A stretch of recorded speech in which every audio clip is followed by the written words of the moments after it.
Hi guys, welcome back to my channel. Welcome back to another episode with bosbeauty. My name is Olatejiwele if you're new, and if you've been coming on along, thank you so much for coming. Thanks so much for staying. I appreciate all of you guys.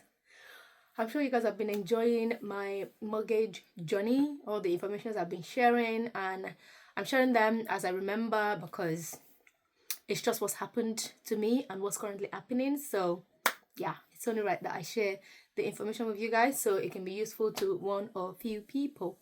Right, so the other thing that I wanted to share in terms of buying your council house or buying another property, really. So the first one is, can a family member buy your or help to buy your council house?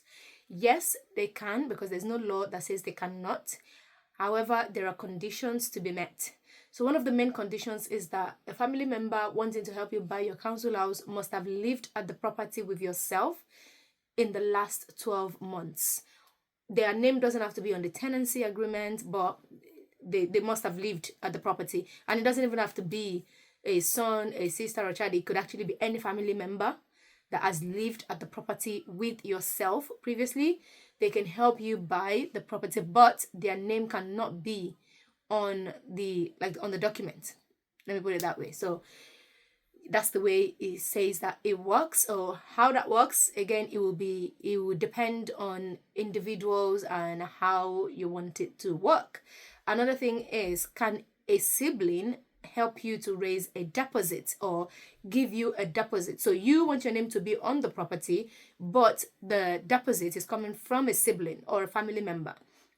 Yes, you can do that as well. However, it needs to be gifted. So the deposit must say that it is gifted to you and they are not expecting the money back or any interest back, or that they are not going to be living at the property with yourself. If they are going to be living at the property with you when you're buying it or when you buy the property, then it's a different situation. But just to gift you the money for your deposit, then yes, that is possible.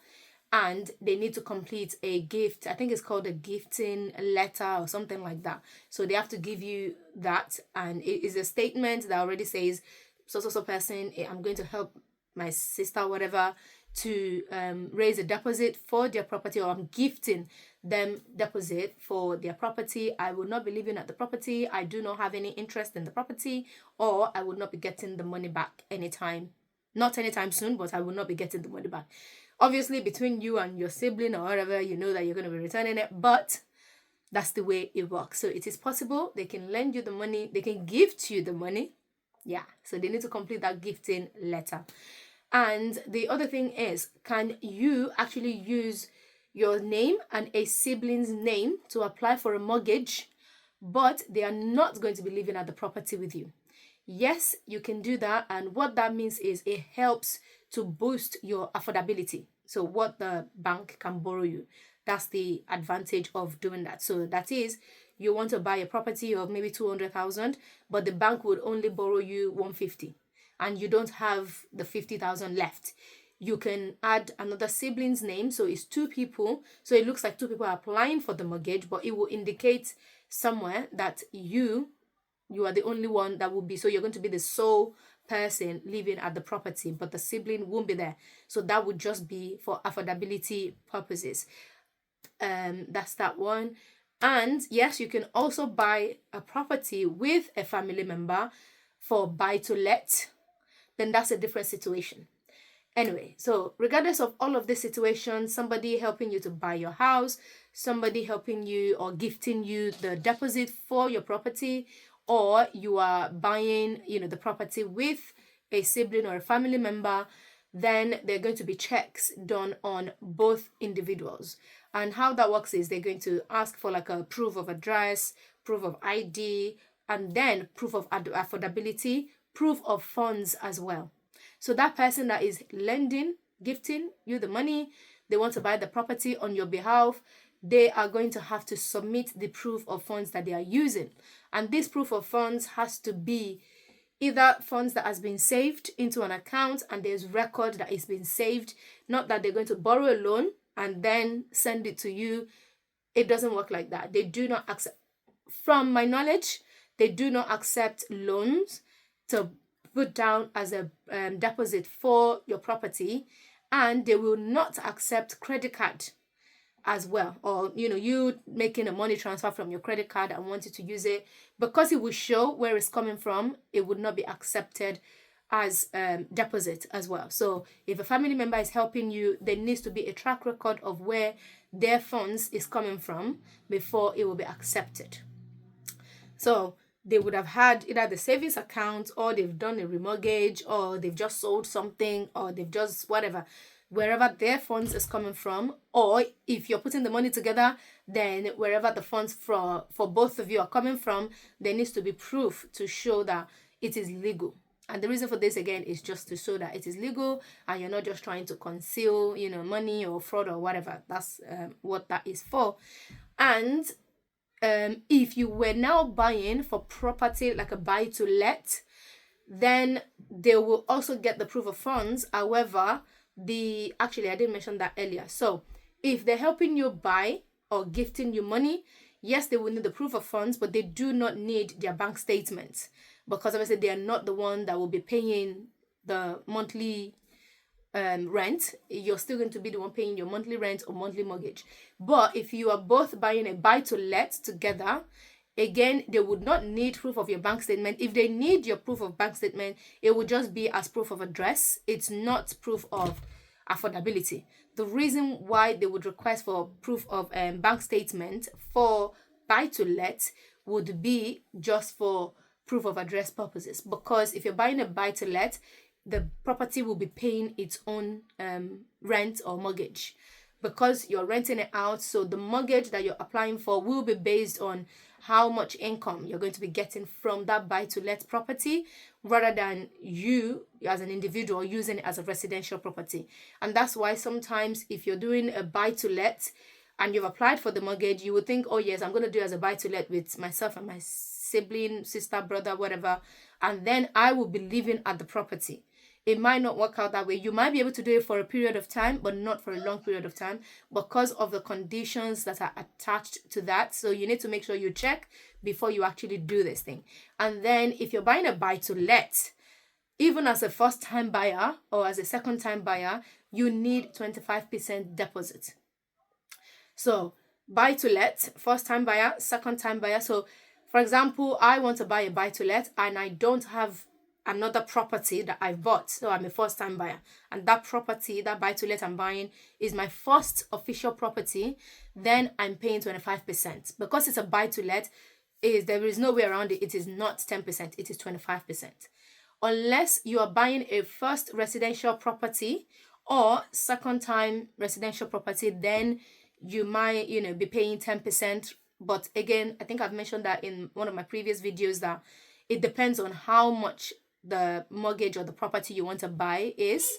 Because I said that if you were buying a property of 250,000 and the bank would only give you let's say 150,000, then obviously the remaining 100, if you calculate it, is not 10% of 250. So you need to work out that properly. If you now decide, oh, because I can't afford the 100,000 that is left, I'm going to buy it with a sibling as a first property, then yes, it will still be 10%, or some lenders would accept 5%. But again, it depends on how much they can actually borrow, the two of you combined. But if you were buying it as a buy to let, regardless of what it is 25%. And in that situation, because it's a buy to let, then you do not need proof of your own bank statement to say that, oh, this is how much I can afford. It would only be based on the rent from the property. So if you say that the rent is going to be maybe £600 per month, then that's what they would use to calculate how much you can get that you can borrow. And again, it depends on the price of the property. You might be paying more than 25%. So, but it is the minimum is 25%. And the minimum for residential property, if you're a first-time buyer, is 5%. If you're a second-time buyer, then 10%. So those are the minimum numbers. It can increase, it can be higher, depending on the price of the property that you want to buy. Is there anything else that I forgot to mention? Yeah, so if you were buying your council house, it's still going to be the same thing. If it's your first property, then yes, minimum deposit is 5%. I've actually read it somewhere that sometimes you might not even need an extra 5% deposit, because the discount that you've been given by the council, quote, the discount you've been given by the council can be used as your deposit. That didn't happen to me. So when I bought mine, maybe because I had my help to buy ISA, then I used that as my deposit. But from what I've read, it says that some lenders would accept the discount that council is giving you as your deposit. I'm not sure how true that is, but that wasn't my situation. I paid 10% of my deposit when I actually bought my council house. And that is because I had enough for 10% in my help to buy ISA. But the help to buy ISA has been stopped, I think a few years now. And the other option for the help to buy ISA is the LISA. And I think it's lifetime instant saving account or something like that. But you need to be careful. I know there's a lot of videos or news that you can apply for LISA and you can use it to buy your property. You can only use a LISA account to buy your first property. You cannot use it as a second-time buyer. So some people will say, oh yes, you can just use it to buy property. No, you need to read about it properly, because you can only use it as a first-time buyer. If you now open a LISA and you're a second-time buyer, then the other option for you to use your LISA is for retirement. So you've retired and you want to take it out, or as a pension. That's when you can take the money out. If you open the account, you're not buying a property, and you've not retired and you decide, oh, I'm going to take some money out, you get charged, because the LISA has replaced the help to buy ISA. And what that helps you to do, or why it is advantageous, is that you get 25% from the government based on how much you have left in the account when you want to use it. So if you're not buying, your first home, and you have a LISA and you've not reached retirement age to take it out, and you decide, I need that money, I'm desperate, you want to take it out, you also get charged 25% to use that money in your LISA. If you're not sure, please do your research. It is not free to withdraw money from your LISA. I wanted to open it, and when I started to read about it, that was what happened, because I was excited that, oh, if I open it, I can use it for my second home and then, get the 25%. But on reading it properly, I was like, okay, that's not for me.